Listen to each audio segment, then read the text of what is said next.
गुन्हे शाखा युनिट 3 कल्याण यांनी मोठी कारवाई करत एका सराईत गुन्हेगाराला अटक केली असून त्याच्या घरातून मोठ्या प्रमाणात अवैध अग्निशस्त्र, घातक हत्यारे आणि बनावट नोटांचा साठा जप्त करण्यात आलाय।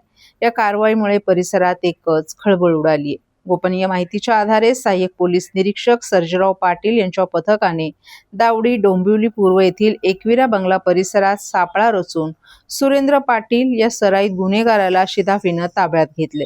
त्यानंतर त्याच्या राहत्या घरी छापा टाकण्यात आला। या छाप्यात घरातील गुप्त ठिकाणी लपवून ठेवलेले 3 देशी बनावटीचे पिस्टल, एक सिक्सर रिव्हॉल्वर, 7 गावठी कट्टे, 405 जिवंत काडतुस, 167 छर्रे, 2 तलवारी, 3 कोयते, 1 सुरा, 1 बटन चाकू, 2 एअर गन, 2 लोखंडी रॉड तसंच 3,52,000 रुपयांच्या बनावट नोटा असा एकूण 12,21,000 रुपयांचा मुद्देमाल पोलिसांनी जप्त केलाय। या प्रकरणी मानपाडा पोलीस ठाण्यात भारतीय हत्यार कायदा आणि महाराष्ट्र पोलीस अधिनियमांतर्गत गुन्हा दाखल करण्यात आला असून आरोपीला अटक करण्यात आली आहे। सध्या तो पोलीस कोठडीत असून गुन्हे शाखा युनिट 3 कल्याण पुढील तपास करत आहे। पोलीस निरीक्षक आजिज शिंदे आणि त्यांच्या टीमने एसीपी शेखर बागडे यांच्या पर्यवेक्षणामध्ये कारवाई आयोजित केली।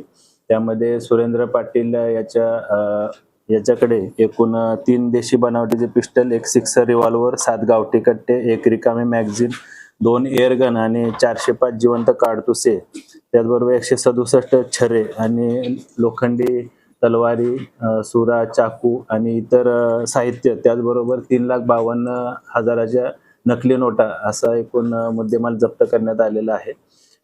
या तपासामध्ये सुरेंद्र पाटील यांनी सदरचे हत्यार किंवा अग्निशस्त्र वेपन कशासाठी आणले होते, त्याचा तो काय वापर करणार होता, या अनुषंगाने गुन्हे शाखा घटक 3 चे पथक अधिक तपास करत आहे। सुरेंद्र पाटील याची आजपर्यंत पोलीस कोठडी रिमांड आहे। सर, घटना घेतलेले आणि कशा प्रकारे ह्या शस्त्रांचं करायचं काय नेमकं? ही जी शस्त्र आहे त्यानं कुठून खरेदी केली आणि त्याचा काय वापर करणार होता त्याची तपास अजून सुरू आहे। त्याची आजपर्यंत पोलीस कोठडी रिमांड आहे। त्याचा मान्य न्यायालयाला विनंती करून अजून पोलीस कोठडी रिमांड वाढवून घेऊन त्या अनुषंगाने पुढील तपास आम्ही करणार आहोत। त्यांनी हत्यारे वगैरे सगळी ठेवलेली जागा ती कशा प्रकारे ठेवली तो तपासाचा भाग आहे। त्यामध्ये जी काय ते कायदेशीर कारवाई केलेली आहे पंचनामा वगैरे करून आणि शस्त्र जप्त केलेली। यापूर्वी त्याच्यावर आता पुन्हा त्याला अटक केलेला आहे, परंतु या दरम्यान कालावधीमध्ये पाहिजे तर नकली नोटा असतील किंवा रिव्हॉल्वर घेऊन शस्त्र घेऊन त्याच्या इंस्टाग्रामवरती ज्या रील्स आहेत त्या तो वारंवार पोस्टच करत होता। कायद्याचा धाक कुठे त्याला उरला नाहीये का? यापूर्वी सुरेंद्र पाटील याच्यावर एकूण 12 वेगवेगळे गुन्हे दाखल आहेत। शरीराविरुद्धचे असतील किंवा आर्म ऍक्ट प्रमाणे, शस्त्र अधिनियम प्रमाणे गुन्हे दाखल आहेत। त्याचबरोबर बलात्काराचे किंवा विनयभंगाचे सुद्धा गुन्हे दाखल आहेत। त्याच्यावर योग्य ते आम्ही प्रतिबंधक कारवाई करणार आहोत।